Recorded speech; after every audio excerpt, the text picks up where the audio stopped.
नमस्कार दोस्तों, आज की कहानी है मायका और ससुराल। एक औरत की दर्द भरी कहानी। तो चलिए कहानी शुरू करते हैं। ससुराल में वो पहली सुबह मुझे आज भी याद है।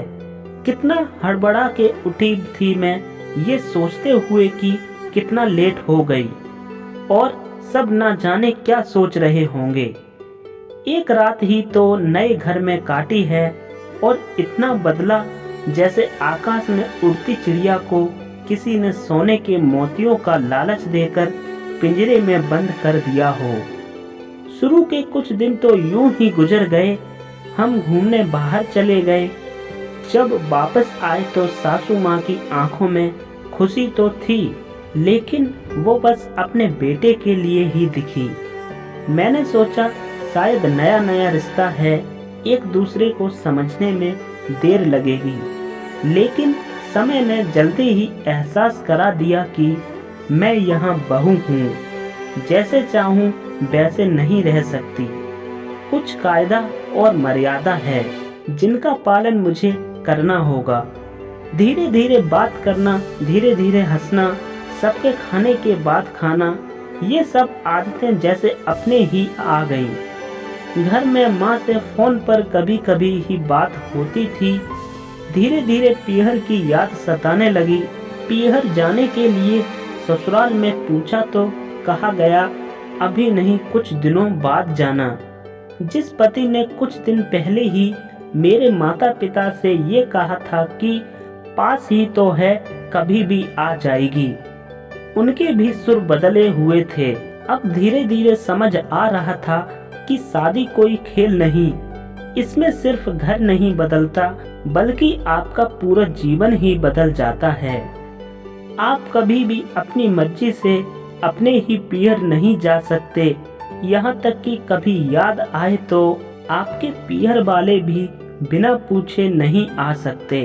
पीहर का वो हड़प्पन, वो बेबाक हंसना, वो झूठे मुंह रसोई में कुछ भी छू लेना, जब मन चाहे तब उठना, सोना, नहाना, सब बस अब यादें ही बनकर रह गईं। अब मुझे समझ आने लगा था कि क्यों विदाई के समय सब मुझे गले लगाकर रो रहे थे। असल में मुझसे दूर होने का एहसास तो उन्हें हो ही रहा था, लेकिन एक और बात थी जो उन्हें अंदर ही अंदर परेशान कर रही थी कि जिस सच से उन्होंने मुझे इतने साल दूर रखा, अब वो मेरे सामने आ ही जाएगा। पापा का ये झूठ कि मैं उनकी बेटी नहीं बेटा हूँ, अब और दिन नहीं छुप पाएगा। उनकी सबसे बड़ी चिंता ये थी कि उनका ये बेटा, जिसे कभी बेटी होने का एहसास ही नहीं कराया था, जीवन के इतने बड़े सच को वो कैसे स्वीकार करेगी। माँ को चिंता थी उनकी बेटी ने कभी एक गिलास पानी का नहीं उठाया तो इतने बड़े परिवार की जिम्मेदारी कैसे उठाएगी। इसलिए सभी मेरी विदाई पर खूब रो रहे थे और आज मुझे समझ आया कि उनका रोना गलत नहीं था। हमारे समाज का नियम ही यही है, एक बार बेटी डोली में विदा हुई तो बस वो सिर्फ एक मेहमान ही बनकर रह जाती है। फिर चाहे कोई घर का ही कितना ही क्यों ना कह ले कि ये घर आज भी उसका है, सच तो ये है कि अब वो कभी भी हर समय यूं ही अपने उस घर, जिसे मायका कहते हैं, वहां नहीं जा सकती। और हंसते हुए, गम छुपाते हुए ससुराल में हजारों समस्याओं व परेशानी आने पर भी उसी को हल करना है। हर एक स्त्री के लिए क्या यह एक तपस्या से कम नहीं है? आप क्या कहेंगे दोस्तों? कहानी यहाँ पर समाप्त होती है।